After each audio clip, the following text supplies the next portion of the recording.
Myrambi Okello, a 72-year-old widow, sat by her living room window, her sharp eyes scanning the quiet street of her suburban neighborhood.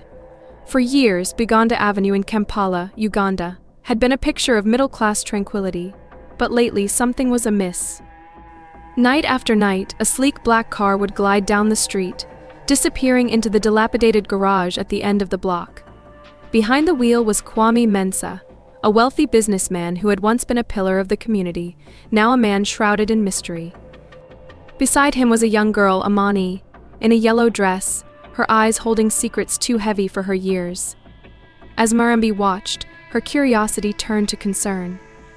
What could Kwame Mensah, a man known for his wealth and generosity, be doing in an abandoned garage with a little girl night after night?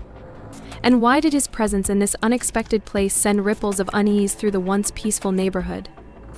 Before we dive into this tale of dark secrets, courage, and unexpected twists, comment below where you're watching from today, and if you enjoy this story, don't forget to subscribe.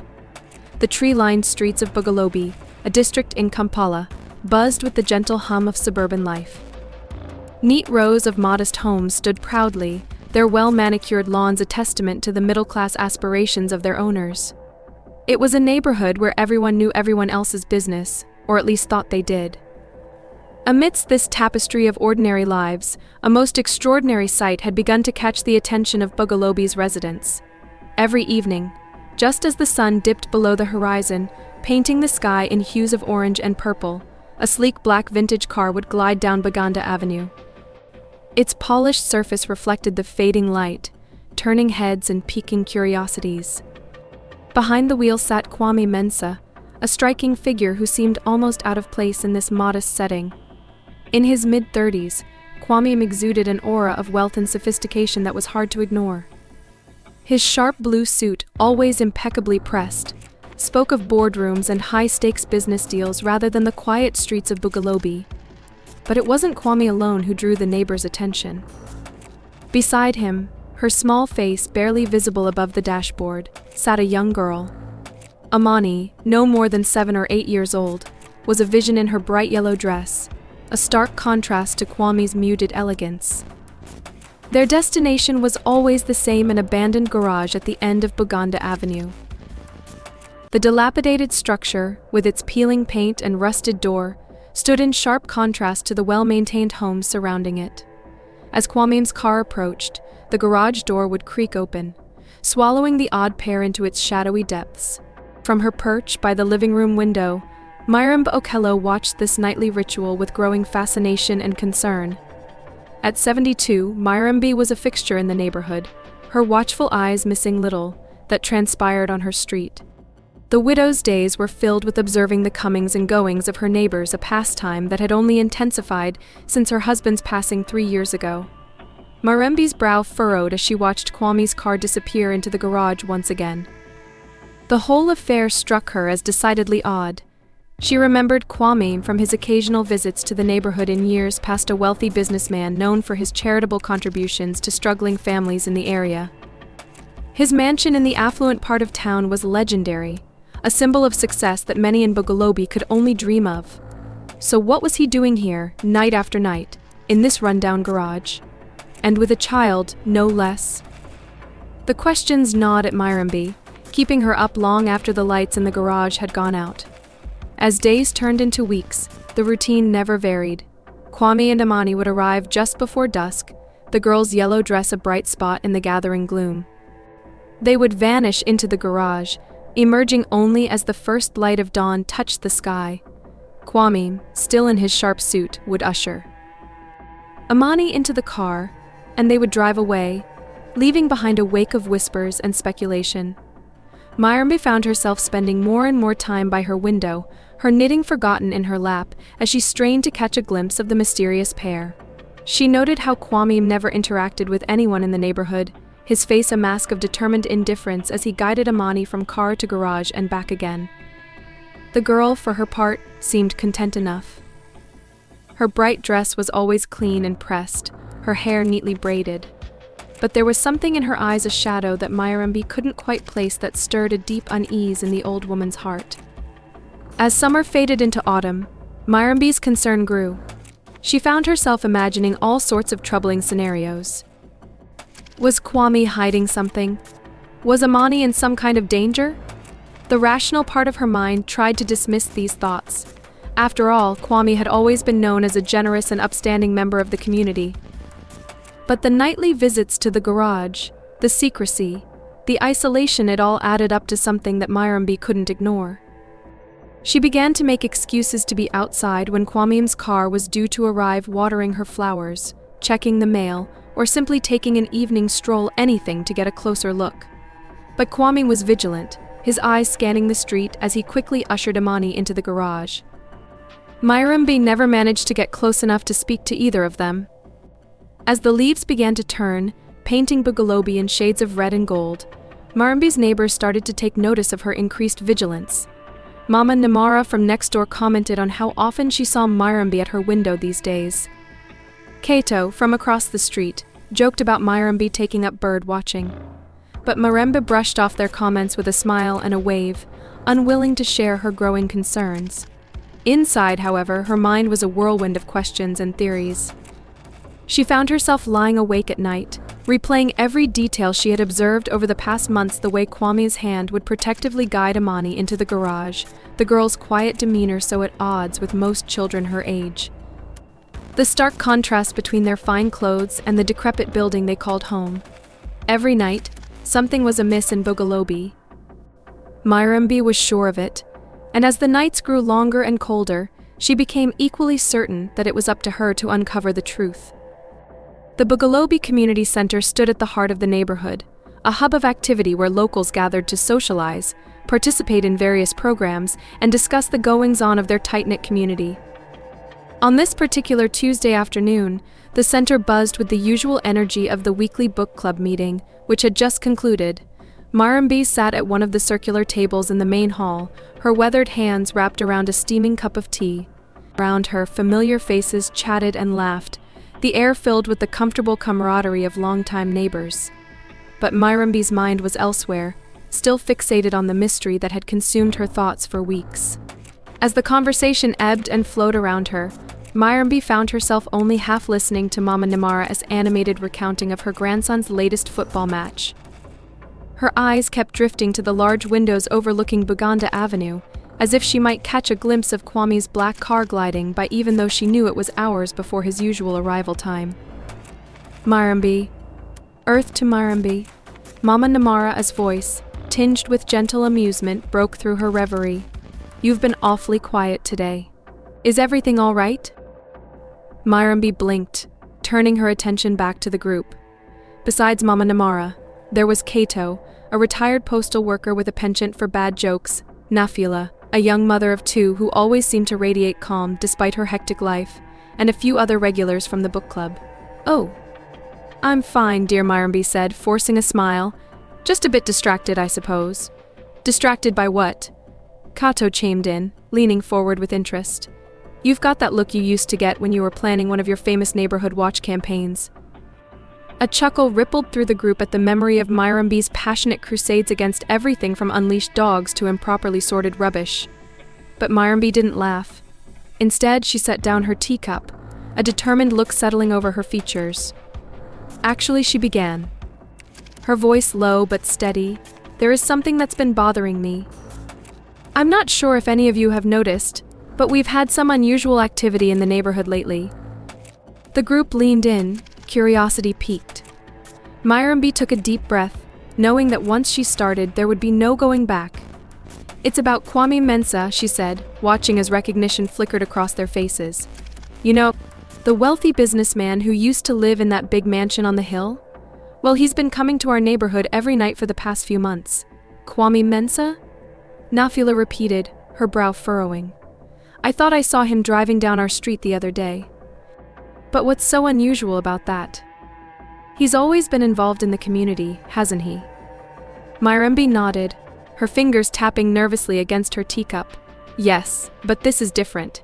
He's not just driving through or making charitable visits. He's been staying in that old abandoned garage at the end of Buganda Avenue every night. A moment of stunned silence fell over the group. Kato was the first to break it, letting out a low whistle. Now that is strange. What would a man like Kwame Mensah be doing in a place like that? That's not all, Myrambi continued, lowering her voice further. He's not alone. There's a little girl with him. Every night, they drive up in his fancy car, go into the garage, and don't come out until early the next morning. The reaction from the group was immediate and varied. Mama Namara's eyes widened in surprise, while Kato let out another low whistle. Nafila looked thoughtful, her brow furrowed in concentration. A little girl? Mama Namara echoed, her voice a mix of concern and curiosity. How old? I'd say no more than 7 or 8, Myrambi replied. She always wears a bright yellow dress. Pretty little thing with dark curly hair. And you're sure they're staying there overnight? Kato asked, his usual joviality replaced by a serious expression. Myrambi nodded emphatically. Positive. I've seen them go in at night and come out in the morning. They never interact with anyone else. It's like they're hiding. A heavy silence fell over the group as they digested this information. Myrambi could almost see the gears turning in their minds, and she braced herself for their reactions. Well, Nafila said slowly, breaking the silence, it does sound unusual. But Kwame has always been known for his charitable work. Maybe he's helping the girl's family somehow. Mama Namara nodded in agreement. That's right. Remember when he helped the Okoth family keep their house after Mr. Okoth lost his job? Kwame has always been generous with those less fortunate. But in an abandoned garage. Myrambi pressed, frustration creeping into her voice. With a child?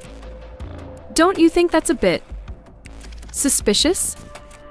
Kato shifted uncomfortably in his seat. Now, Myrambi, let's not jump to conclusions. We all know Kwame has always been a stand-up guy. He's helped this community a lot. Why are you making it sound like he's done something wrong? Myrambi felt a flicker of doubt at Kato's words, but the memory of Amani's shadowed eyes steeled her resolve. I'm not accusing him of anything, she said defensively. I'm just saying it's strange. Don't you think we have a responsibility to make sure everything is all right? Especially where a child is concerned? An uncomfortable silence fell over the group. Myrambi could see the uncertainty in their eyes, the reluctance to get involved in something that might turn out to be nothing. Myrambi, Mama Namara said gently, reaching out to pat her hand. I know you mean well. But maybe you're reading too much into this. Is it possible that you're looking for something to focus on since? She trailed off, but Myrambi knew what she was implying since her husband died. This has nothing to do with that, Myrambi said firmly, pulling her hand away. I know what I've seen. Something isn't right, and I thought you all would want to know. Nafila leaned forward, her voice soft but firm. Myrambi, I understand you're concerned, but we have to be careful about making assumptions. Kwame has always been good to this community, and the girl. Well, is it because she's poor? Are you assuming something sinister just because of that? Myrambi recoiled as if she'd been slapped. Of course not, she exclaimed, her voice rising. This has nothing to do with her background. I'm worried about a child who might be in trouble. All right, Kato interjected, holding up his hands in a placating gesture. Let's all calm down. Myrambi, we hear your concerns, but don't you think it might be a bit, well, invasive to pry into Kwame's private business?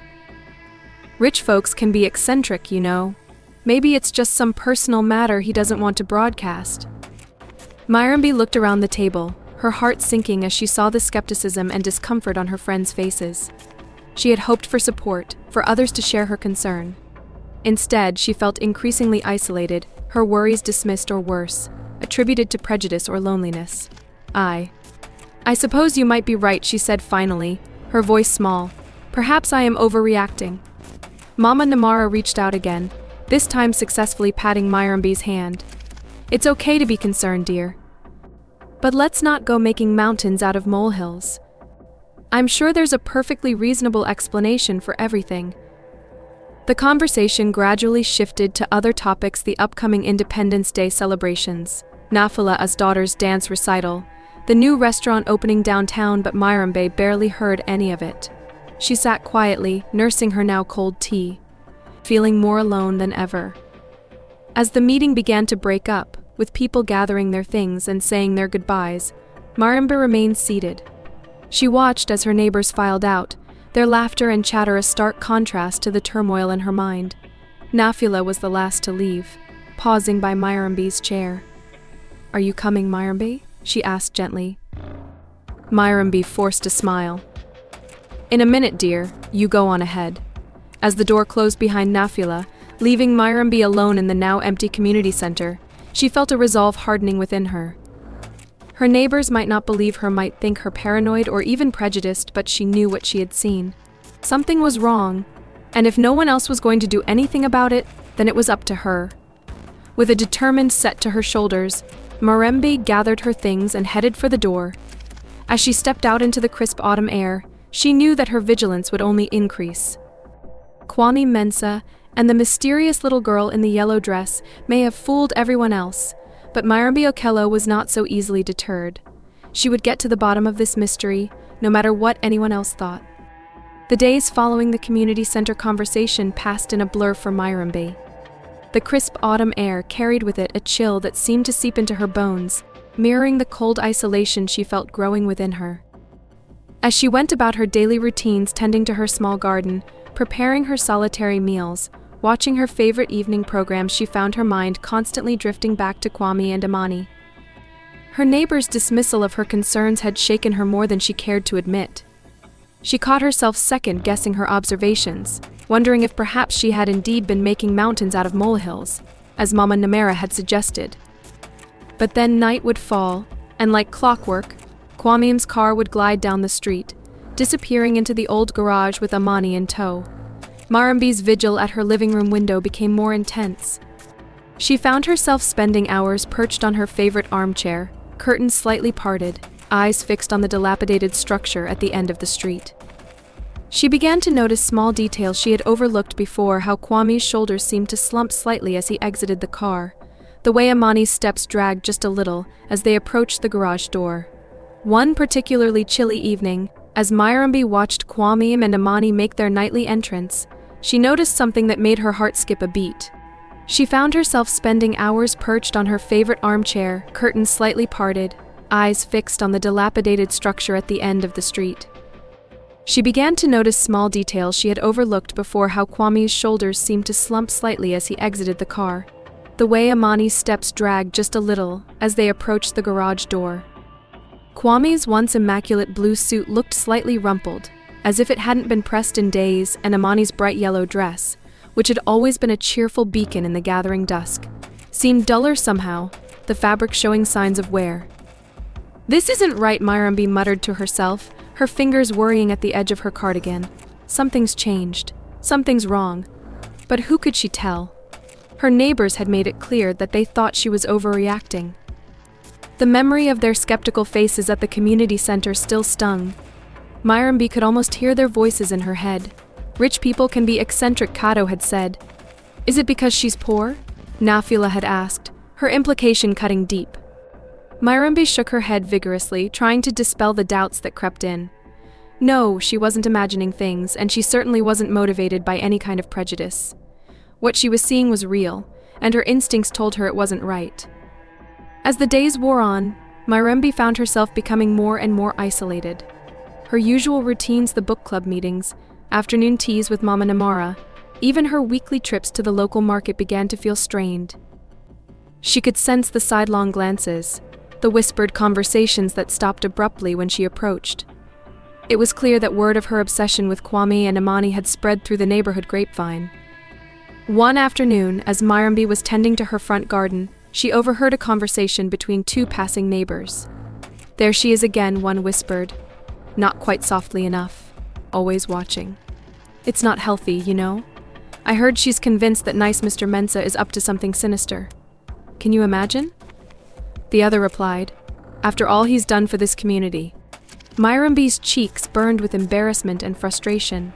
She wanted to stand up, to confront them, to make them understand. But what could she say? That she'd seen Kwame's suit looking wrinkled. That Amani's dress seemed a little worn. It all sounded so trivial when she thought about saying it out loud. Instead, she ducked her head and continued pruning her roses. blinking back the tears that threatened to fall. The isolation was beginning to wear on her, but it also strengthened her resolve. If no one else would see what was happening, then it was up to her to uncover the truth. As autumn deepened, Myrambi's anxiety grew alongside her determination. She began to lose sleep, spending long hours into the night watching the garage, straining to catch any sound or movement that might provide a clue. Dark circles formed under her eyes, and she lost weight as her appetite waned. One particularly restless night, Myrambi found herself pacing her living room, her mind racing. The more she thought about the situation, the more convinced she became that something truly sinister was afoot. Why else would a wealthy man and a young girl be hiding in an abandoned garage? Why the secrecy? The isolation? As she paced, a memory surfaced, a news story from years ago about a child trafficking ring that had been uncovered in a nearby city. The details had been horrific, the images haunting. Myrambi felt her heart rate quicken as her imagination began to run wild. Could it be possible? Could Kwame Mensah, the once respected businessman, be involved in something so terrible? The thought made her feel ill, but it also galvanized her. If there was even the slightest chance that Amani was in danger, Myrambi couldn't stand by and do nothing. But what could she do? Go to the police? Would they listen to her, an elderly woman with no real evidence beyond her own observations? Her neighbors certainly hadn't. As dawn broke, casting a pale light over Bugalobi, Myrambi made a decision. She would have to take matters into her own hands. She would follow Kwame, gather evidence, and then, when she had something concrete, she would make sure someone listened. The next evening, as Kwame's car pulled out of the garage right on schedule, Myrambi was ready. She had her coat on and her keys in hand. As soon as the garage door closed behind Kwame and Amani, Myrambi slipped out of her house and into her old sedan. Her heart pounded as she started the engine, feeling like a character in one of the mystery novels she so enjoyed. For several nights, Myrambi followed Kwame and Amani when they left the garage. Her hands shook on the steering wheel as she trailed them at a distance, always careful not to be spotted. Most nights, their routine seemed maddeningly mundane. They would drive to a nearby park, sit on a bench for a while, sometimes getting ice cream from a local shop, before returning to the garage. What struck Myrambi most during these outings was the strange dynamic between Kwame and Amani. They rarely spoke, and when they did, it seemed strained, awkward. Amani often looked sad or distant, while Kwame appeared perpetually tense, his eyes constantly scanning their surroundings as if expecting danger. One night, as Myrambi watched them from her car, parked across the street from the park, she saw something that chilled her to the bone. Kwame and Amani were sitting on their usual bench, the little girl's legs swinging listlessly as Kwame stared off into the distance. Suddenly, Kwame's head snapped up, his body tensing. He quickly stood, taking Amani's hand and hurrying her back to the car. Myrambi's heart raced as she watched them drive away, their departure more rushed than usual. What had spooked Kwame? What was he running from? The question swirled in her mind, adding to the growing list of mysteries surrounding the pair. As she drove home that night, following Kwame and Amani back to the garage, Myrambi felt a mix of emotions swirling within her. Fear, certainly. Fear for Amani, fear of what she might uncover, fear of being wrong and making a fool of herself, but also a grim determination. She was in too deep now to back out. Whatever the truth was, she would find it. Back in her house, Myrambi sat by her window, watching as the lights in the garage eventually went out. She thought about Amani, imagining the young girl trying to sleep in that cold, damp space. What kind of life was that for a child? Whatever Kwame Mensah's reasons, whatever he was involved in, surely Amani deserved better. As she finally prepared for bed in the early hours of the morning, Myrambi made a silent promise to herself, to Amani, even to Kwame. She would get to the bottom of this mystery, no matter the cost. Little did Myrambi know how soon that promise would be put to the test, or how it would change not just her life, but the lives of everyone in Bugalobi. The air had turned decidedly crisp as October gave way to November. The trees lining Buganda Avenue, once a riot of reds and golds, were now mostly bare, their skeletal branches reaching toward a steel-gray sky. Marimbi pulled her cardigan tighter around herself as she settled into her usual spot by the window, a cup of tea warming her hands. Her vigilance had become a nightly ritual, as regular as Kwame and Imani's arrivals at the garage, but tonight felt different somehow. There was a tension in the air, a sense of anticipation that Marimbi couldn't quite shake. As the streetlights flickered to life, casting long shadows across the pavement, Marimbi's attention was drawn to an unfamiliar sight: a sleek black luxury car, its polished surface gleaming even in the dim light, gliding down the street. It moved with purpose, slowing as it approached the abandoned garage. Marimbi leaned forward, her nose almost pressing against the cold glass of her window. This was new. In all the months she'd been watching, she'd never seen anyone else visit the garage. Her heart began to race as she took in the details of the car. It was far too luxurious for their modest neighborhood. The car came to a stop directly in front of the garage. For a long moment, nothing happened. Then, the driver's door opened, and a man stepped out. Even from a distance, Marimbi could tell he was the epitome of wealth and power. His suit, dark and impeccably tailored, spoke of boardrooms and high-stakes negotiations. He moved with the confidence of someone used to being in control. As if on cue, the garage door began to creak open. Kwame emerged, his own once sharp suit now noticeably rumpled. The contrast between the two men was stark, and Marimbi felt a pang of sympathy for Kwame, despite her suspicions. The visitor spoke first, his voice too low for Marimbi to hear, but his body language was clear. He was agitated, gesturing emphatically as he spoke. Kwame, for his part, seemed to be trying to calm the man down, his posture defensive, his hands held up in a placating gesture. Their conversation lasted only a few minutes, but to Marimbi, it felt like hours. She strained to hear even a snippet of their exchange, but the words were lost to the distance and the whisper of wind through the bare trees. Finally, the visitor seemed to have said his piece. He thrust a finger in Kwame's face, the gesture unmistakably threatening, before turning on his heel and striding back to his car. The engine roared to life, and the vehicle sped away, leaving Kwame standing alone in front of the garage. Marimbi watched, her breath fogging the window, as Kwame remained motionless for several long moments. His shoulders were slumped, his head bowed. He looked, Marimbi thought, like a man carrying the weight of the world. Then, slowly, Kwame turned and walked back into the garage. The door creaked shut behind him, and silence once again settled over Baganda Avenue. Marimbi sat back in her chair, her mind whirling. What had she just witnessed? Who was that man, and what did he want with Kwame? The encounter had been brief but intense, and it was clear that whatever was going on, it was serious. As she replayed the scene in her mind, Marimbi felt her suspicions crystallizing into something more concrete. This wasn't just about a man and a little girl living in strange circumstances. There was something bigger at play here, something potentially dangerous. The rest of the night passed in a blur of racing thoughts and half-formed theories. Marimbi barely slept, her dreams when they came filled with shadowy figures and muffled conversations. She woke the next morning feeling more exhausted than when she'd gone to bed, but also more determined than ever. As she went through her morning routine, making her bed, brewing a pot of strong coffee, picking at a piece of toast, she had no appetite for. Marimbi tried to piece together everything she knew. Kwame Mensah, once a wealthy and respected businessman, now living in an abandoned garage with a young girl. The mysterious nighttime visitor, clearly angry about something. The tense encounters in the park. The constant vigilance, the air of secrecy that surrounded everything Kwame did.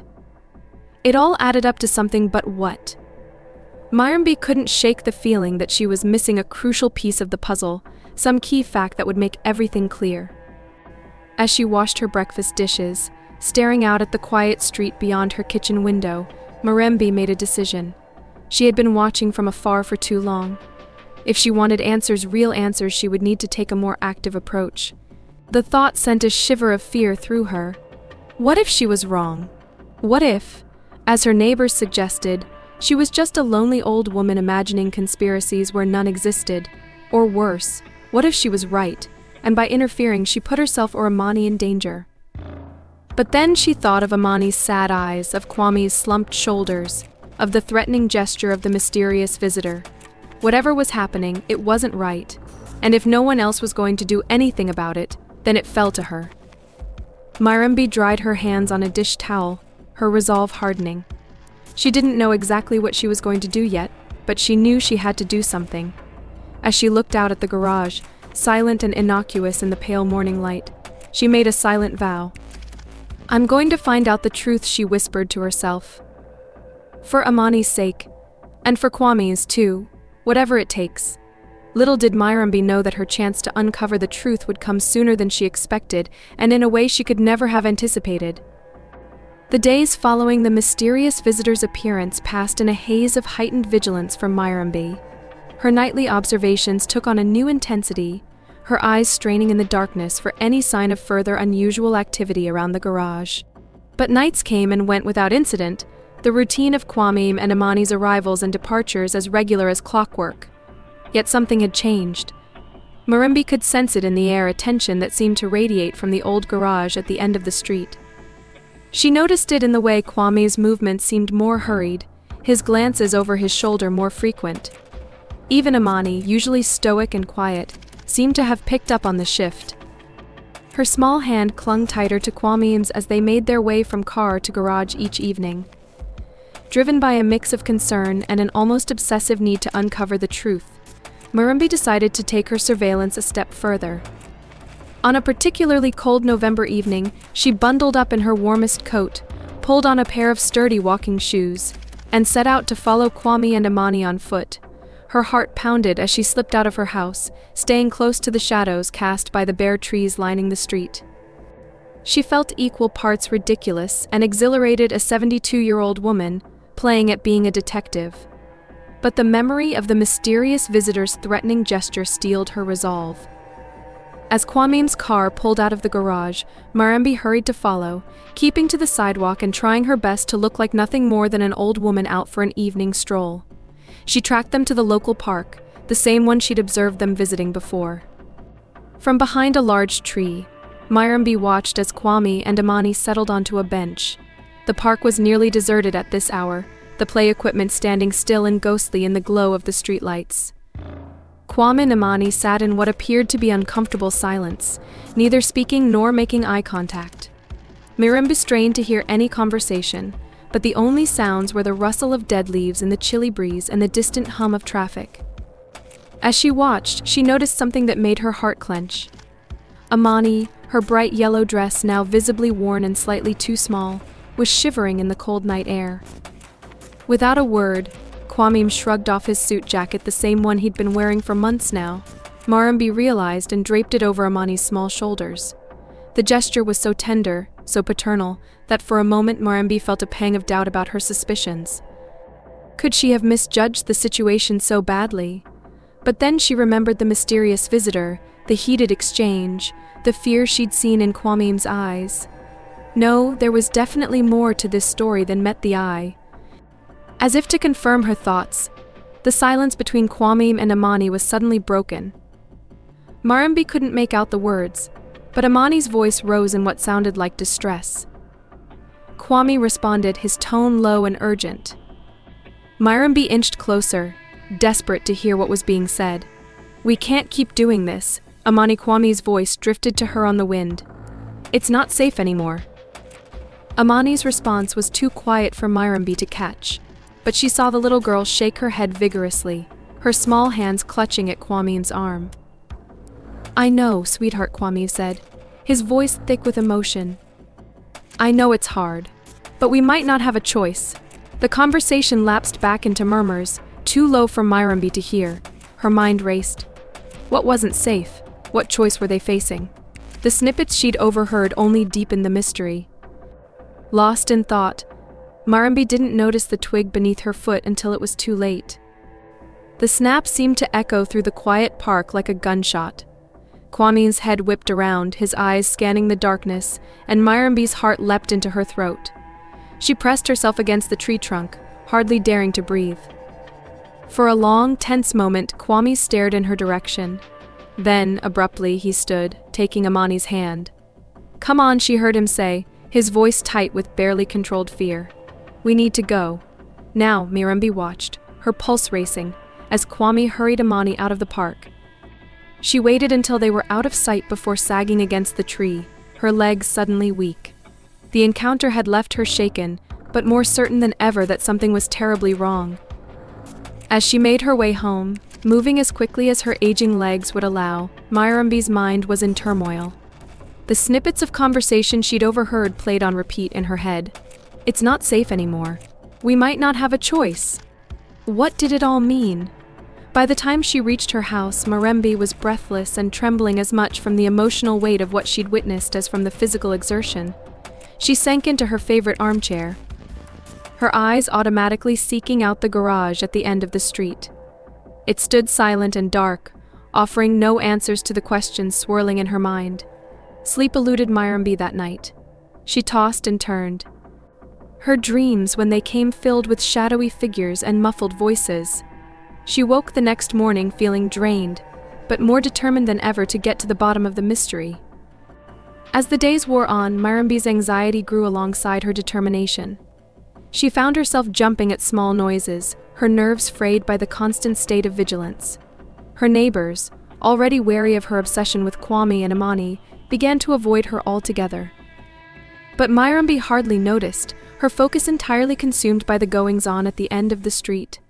One evening, about a week after her covert trip to the park, Mirembe was jolted from her vigil by a sound she'd never heard before: raised voices coming from the direction of the garage. Her heart racing, she pressed her face to the window, straining to see through the gathering dusk. The garage door was partially open, a slice of yellow light spilling out onto the street. And there, clearly visible in that shaft of light, were Kwame and Amani. Even from a distance, Mirembe could see that Amani was crying, her small body shaking with sobs. Kwame was kneeling in front of her, his hands on her shoulders, speaking urgently. Mirembe's breath caught in her throat. This was the most emotion, the most interaction, she'd ever seen between the two. Without thinking, she grabbed her coat and headed for the door. She had to get closer, had to hear what was being said. As she crept down the street, keeping to the shadows as much as possible, the voices became clearer. Amani's sobs were punctuated by words Mirembe couldn't quite make out, but the distress in her voice was unmistakable. Kwame's tone was a mix of frustration and desperation. "We can't stay here anymore, Amani," she heard him say as she drew closer. "It's not safe. They know where we are. But I don't want to leave," Amani wailed. "This is our home now. Why can't we just stay?" Kwame's reply was too low for Mirembe to hear, but whatever he said seemed to upset Amani even more. Her cries grew louder, echoing in the quiet street. Mirembe's heart was pounding so hard she was sure they must be able to hear it. She was close now, closer than she'd ever been to the garage. Part of her screamed to turn back, to mind her own business. But a stronger part, the part that had been watching and worrying for months, urged her forward. She was so focused on Kwame and Amani, so intent on hearing their conversation, that she didn't notice the loose paving stone until it was too late. Her foot caught, and she stumbled, letting out a startled yelp as she fought to regain her balance. The effect was instantaneous. The voices from the garage cut off abruptly. Mirembe looked up, her heart in her throat, to see Kwame standing in the doorway, his expression a mix of fear and anger. For a long moment, they stared at each other, the silence broken only by Amani's muffled sobs from inside the garage. Mirembe opened her mouth, though she had no idea what she was going to say. But before she could utter a word, Kwame's expression hardened.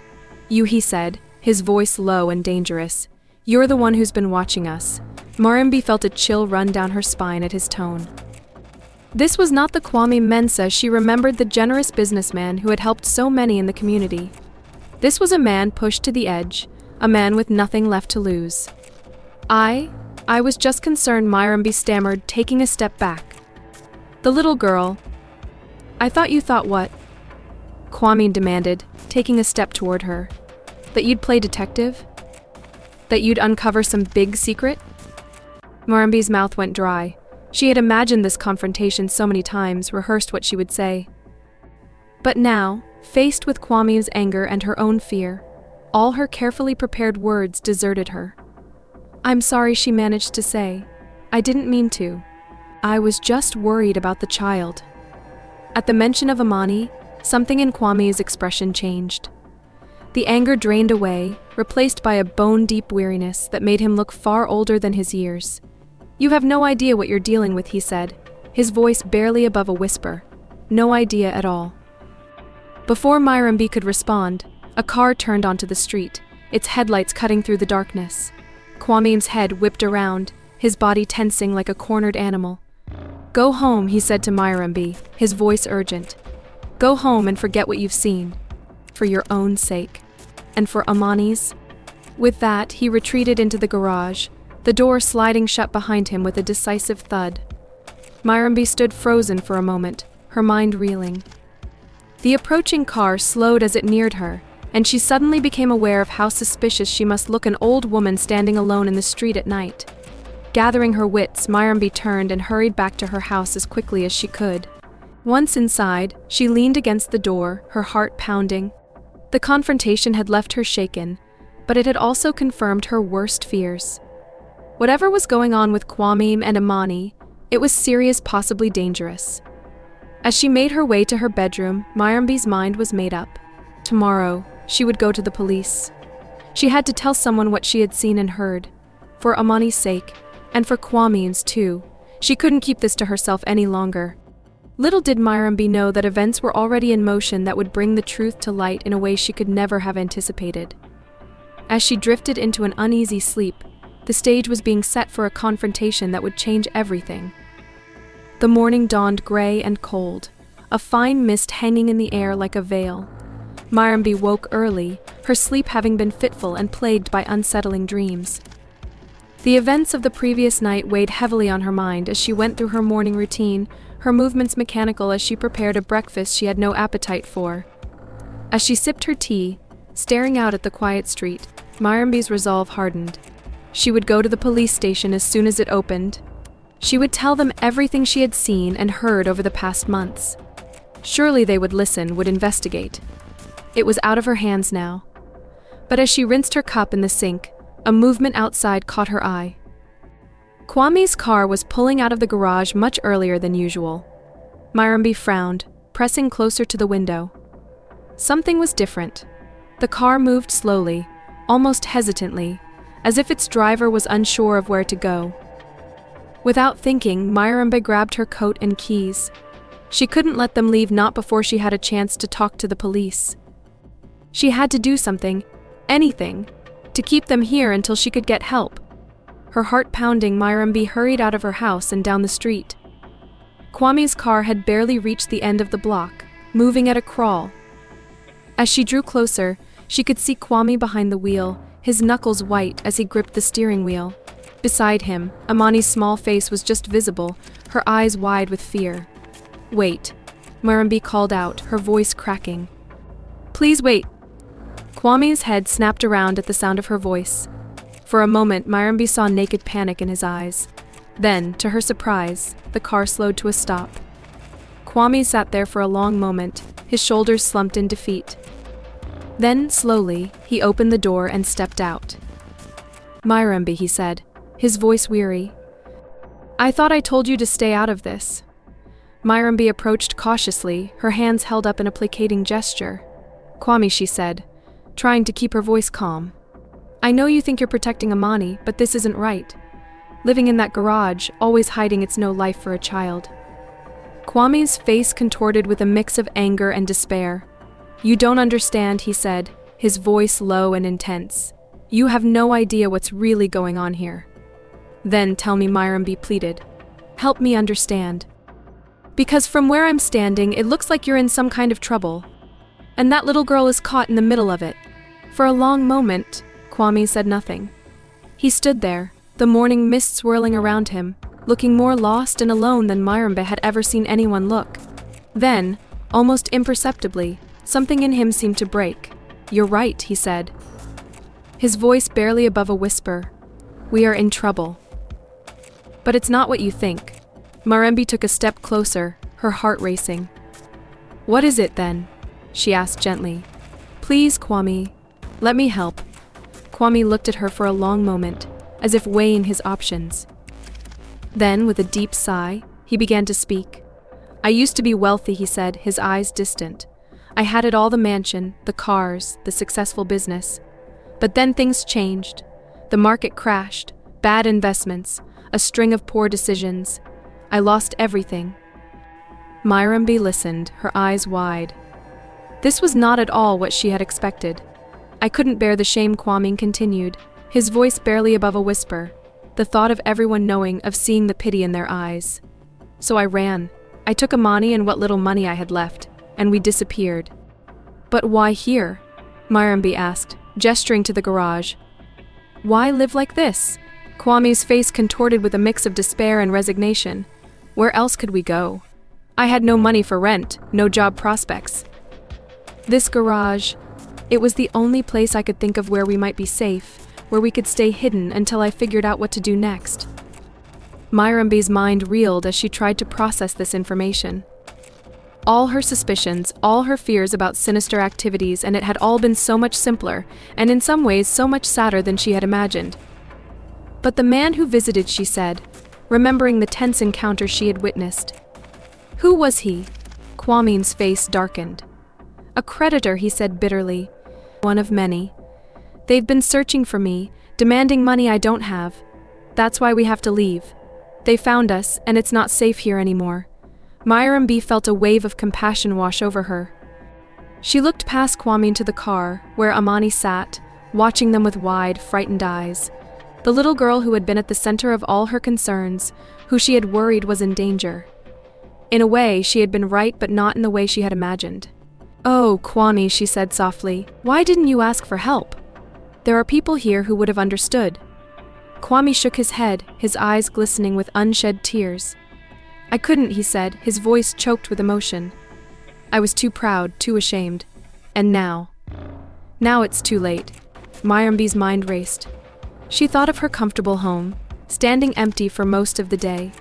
She thought of the community that Kwame had once been such an important part of, even if they didn't know his current situation. It's not too late, she said firmly. Kwame, listen to me. You don't have to run anymore. Let me help you. Kwame looked at her, hope and doubt warring in his eyes. How? He asked, his voice small and uncertain. Myrambi straightened her shoulders, feeling more sure of herself than she had in months. First, she said, you and Amani are coming to stay with me. No arguments. We'll figure out how to handle these creditors, how to get you back on your feet. And we'll do it discreetly. Kwame stared at her, his expression a mix of disbelief and desperate hope. You'd do that for us? He asked, his voice barely audible. Even after all this? Myrambi nodded firmly. Sometimes, she said, we find family in the most unexpected places. Now, come on. Let's get you and Amani settled. We have a lot of work to do, but we'll do it together. Kwame hesitated for just a moment before nodding. As they walked back toward Myrambi's house, with Amani trailing behind them, Myrambi felt a sense of purpose settle over her. The mystery was solved, but in many ways their journey was just beginning. The walk back to Myrambi's house was silent, each lost in their own thoughts. As they approached the front door, Myrambi noticed Kwame's hesitation, the way his steps slowed as if the reality of their situation was only now truly sinking in. It's all right, Myrambi said softly, placing a reassuring hand on his arm. You're safe here. Kwame nodded, swallowing hard. Thank you, he whispered, his voice thick with emotion. As Myrambi opened the door, ushering them into the warmth of her home, she couldn't help but marvel at how quickly life could change. Just this morning, she had been consumed by suspicion and fear. Now she was opening her home to the very people she had been watching from afar for so long. As Myrambi showed Kwame and Amani to the spare bedroom, the weight of their new arrangement hung heavy in the air. Once Amani was settled, Kwame gently asked her to unpack while he spoke with Myrambi. They retreated to the kitchen, where Kwame's expression grew serious. Myrambi, he began, his voice low, I can't thank you enough for your help. But there's something important I need to ask you. Myrambi nodded, sensing his unease. Of course, Kwame. What is it? Kwame glanced toward the bedroom to ensure Amani couldn't overhear. I'd appreciate it if we could keep our situation private for now. The debt collectors. I'd rather they didn't know exactly where we are. It's not dangerous, but I'd like to keep a low profile while I sort things out. Marembi's brow furrowed slightly. I understand, Kwame. Is there anything else I should be aware of? He shook his head. No, it's just about giving us some breathing room. Can you help us with this, Marembi? At least until we get back on our feet? Marembi gave him a reassuring smile. Of course, Kwame. Your privacy is safe with me. Relief softened Kwame's features. Thank you, he said quietly. It means more than you know. As days passed, the small family settled into a quiet routine, their presence filling Marembi's once solitary home with new life. Kwame moved through the house with a mix of gratitude and lingering worry, the weight of his recent past still evident in his demeanor. Marembi often found him on the back porch, lost in thought as he gazed at the horizon. During one such evening, Marembi joined him, offering a steaming mug of tea. She settled into the chair beside him, allowing a comfortable silence to stretch between them before speaking. The sunset seems to have you deep in thought, she observed softly. Mind sharing what's on your mind? Kwame's fingers traced the rim of the mug as he spoke, his voice soft. I keep thinking about how different things might have been if I had faced my problems head-on instead of running. Marembi nodded, her eyes understanding. We all make mistakes, Kwame. What matters is how we learn from them. You're taking steps in the right direction now. She paused, then added warmly, you know, I remember all the good you've done for this community over the years, your charitable work, the people you've helped, offering you a safe place now. It's the least I could do. A small smile tugged at the corners of Kwame's mouth, tinged with both gratitude and regret. I never thought I'd be on the receiving end of charity. But I'm grateful for your kindness, Marembi, and your discretion. Marembi chuckled softly. Well, every neighborhood needs someone keeping an eye out, I suppose. Even if it's to help those who've always been the helpers. As twilight deepened, Marembi felt a sense of peace settle over her. The mystery was solved, but their journey was far from over. Challenges lay ahead, rebuilding Kwame's life, ensuring Amani's well-being, dealing with financial issues. Yet, for the first time in months, there was a glimmer of hope. From inside, Amani's soft humming drifted out to them, a gentle reminder of the new life taking root in Marembi's home. As autumn arrived in Bugalobi, Kwame took his first steps toward rebuilding his life. Through one of Marembi's old contacts, he secured a modest office job in a neighboring town. The position handling general administrative tasks was a far cry from his former executive role, but Kwame approached it with quiet determination. After his first week, Kwame shared his thoughts with Marembi. It's an adjustment, he admitted, but it's a start. Something to build on. Marembi nodded encouragingly. Every journey begins with a single step, Kwame. You're on the right path. When his first paycheck arrived, Kwame insisted on contributing to the household expenses. Marembi initially refused, but Kwame was adamant. Please, Marembi, he explained, his voice sincere. It's not just about the money. It's about regaining my self-respect. About being responsible again. Understanding the importance of this to Kwame, Marembi agreed to accept a small amount for rent. When Kwame handed her the money, the sense of accomplishment in his eyes touched Marembi deeply. Amani's enrollment in the local school marked another milestone. Her initial shyness soon gave way to excitement as she made new friends and embraced her studies. As the seasons changed, so did the household dynamic. Kwame, encouraged by his new job and Amani's adjustment, began to address his outstanding debts. Marembi offered guidance, helping him create a budget and develop a repayment plan. The process was often challenging, but Kwame remained committed. Their discretion was tested when a persistent debt collector called Marembi's home, asking about Kwame. Marembi, drawing on an inner strength she didn't know she possessed, calmly handled the situation without revealing Kwame's presence. She redirected the caller to the lawyer handling Kwame's case. Her composed manner was enough to deter further inquiries for the time being. One evening, as they enjoyed their customary after-dinner tea on the porch, Kwame turned to Marembi, his expression earnest. I'm not sure I'll ever be able to fully repay you for all you've done, he said softly, but I want you to know how grateful I am. Marembi reached out, patting his hand gently. Kwame, she replied warmly, seeing you and Amani finding your feet again. That's all the thanks I need. As the first hints of winter appeared in Bugalobi, Myrambi reflected on the journey they had undertaken. The garage at the end of Buganda Avenue stood empty, a reminder of darker days. But now, it represented the beginning of a new chapter, a story of second chances and the power of compassion. In the warmth of her home, surrounded by the unexpected family she had found, Myrambi realized that the greatest discovery wasn't about uncovering secrets. It was about the capacity of the human spirit to heal, to hope, and to find connection in the most unexpected of places. Thank you for joining us on this journey through the streets of Bugalobi. What would you do if you saw a wealthy man and a young girl in a worn yellow dress sneaking into an abandoned garage every night? Would you have the courage to confront them directly, risking your safety and potentially making a terrible mistake? Share your thoughts in the comments, I'd love to know. And if this story touched you as much as it did us, I've carefully selected another tale for you that I know you'll love. Please don't miss it. Click here to watch it now.